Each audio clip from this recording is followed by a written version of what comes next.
Hi everyone, it's Jack from Jack's English, and today we're going back to the grammar tense course. Today's tense, past continuous.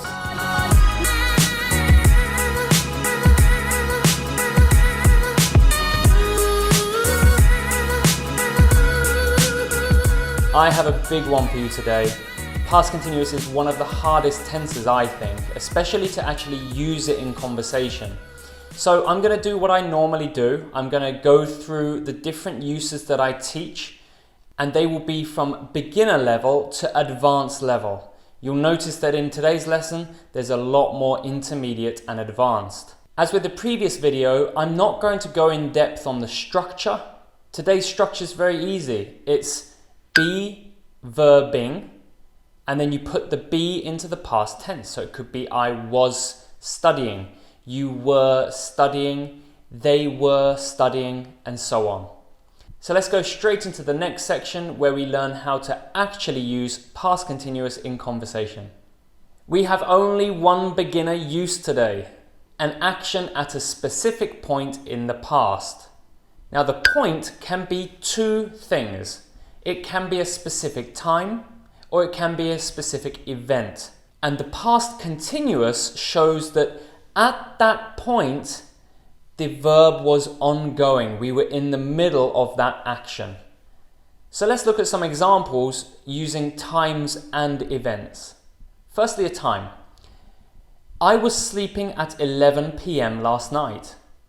If I say this to you, you know that at 11 p.m., that specific point in time, I was in the middle of sleeping. It was a continuous action. Now to use an event. I was studying for my exam when you came into the library.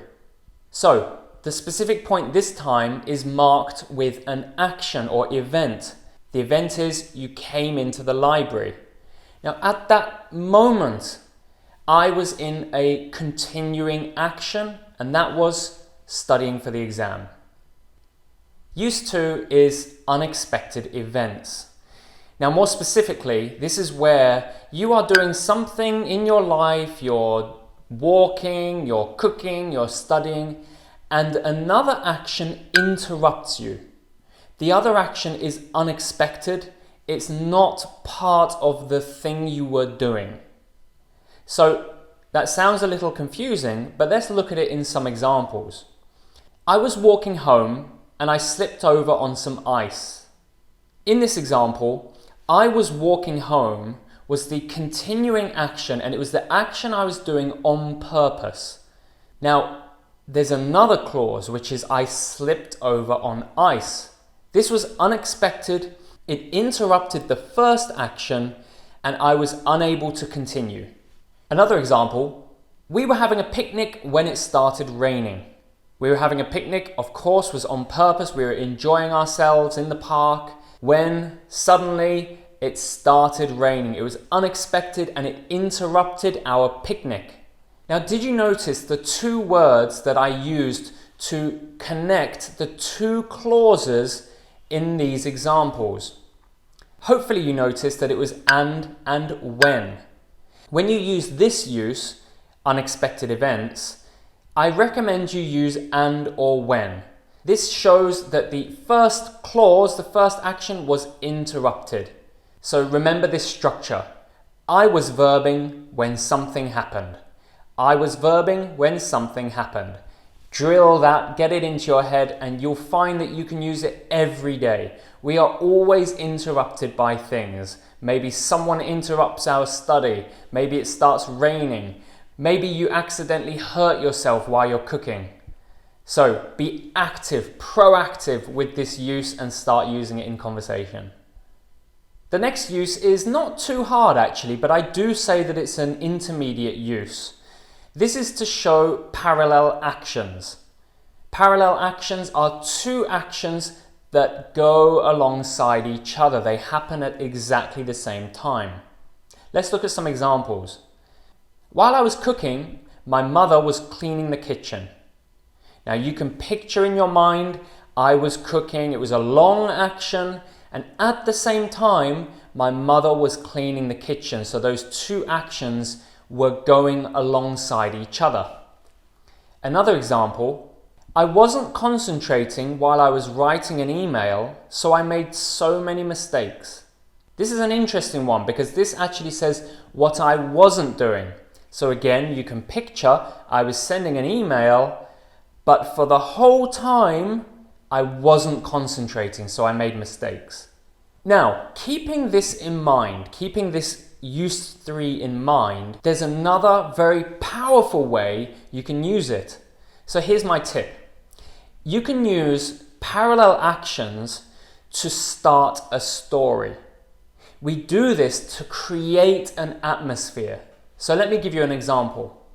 When I arrived at the beach, the sun was shining, the birds were singing, kids were playing, and lots of people were eating ice creams.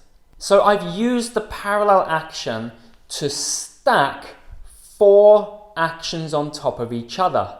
This creates an atmosphere, and you can picture in your head that moment.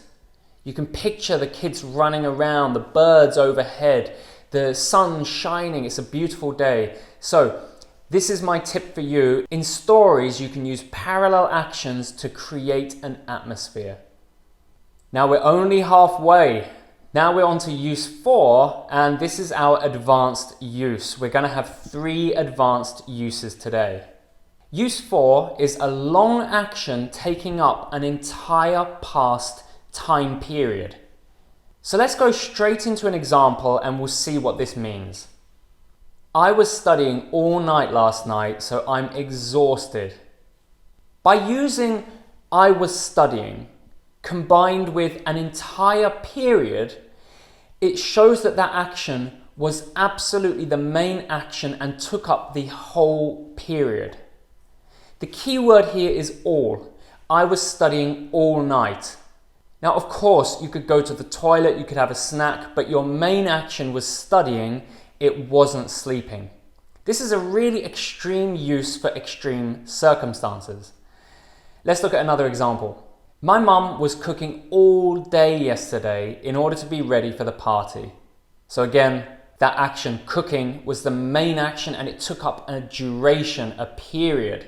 So it's a very extreme case. This is not normal. Use 5 is very similar to use 4, but with an important difference. Use 5 expresses an action that takes up a lot of a past time period. This sounds very similar to use 4, but there's an important difference. With use 4, we're looking at time periods like a day, a night, an evening, a morning, a time period where an action can take up the whole time, 100%.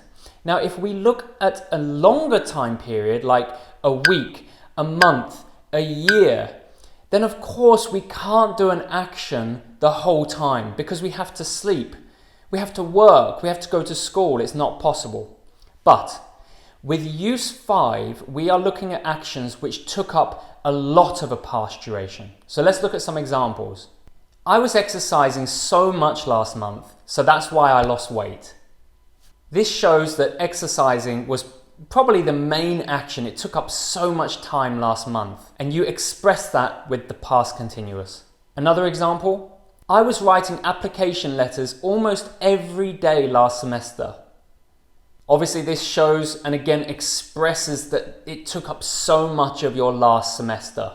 So just to clarify, I could say I wrote application letters almost every day last month. But the difference is by choosing past continuous, it's more expressive and it shows that it took up most of your time. Now our final use, I promise this is the last one, use 6. This is for annoying, repetitive actions. The reason I've put this as an advanced use is it's not commonly used. You won't use this every day, but it is useful. So let's look at some examples. She was always coming to class late. This example shows an annoying, she came to class late, repetitive, she was always action. So she was always coming to class late. Another example, he was constantly phoning me late at night, so I switched my phone off. Constantly phoning me late at night. This sounds very annoying, irritating, and it happened consistently. So there are two key words I want you to remember with this use. Number one is always, and number two is constantly. And these two words are words you should always use with this use. So she was always phoning me. He was constantly calling me. Don't forget those words, it's very important. So that's all of the uses. You've got 6 uses you need to study and review. But let me give you one tip to finish, and this is an overall tip for past continuous. The past continuous always refers to a longer action. So when you go over these 6 uses, try to see what that means. Why does it show the longer action? You'll notice that the past continuous action is ongoing, it's long, or it takes up all or a lot of a time. So you'll always notice that past continuous is a long action, and this will help you with understanding all of these uses. Now don't forget, the only way you can start using this in conversation is if you study the contents of this video and use it actively. Try to make your own examples, leave them in the comments below and I'll check them for you.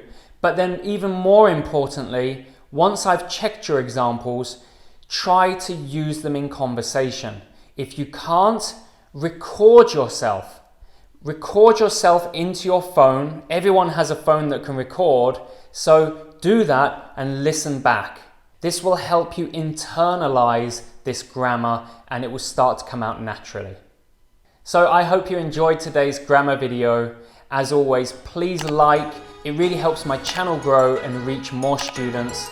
And of course, if you haven't already, please subscribe and join me for more lessons in the future. I hope you have a wonderful week this week. Thanks for joining me in today's lesson. I'll see you very soon. Bye-bye.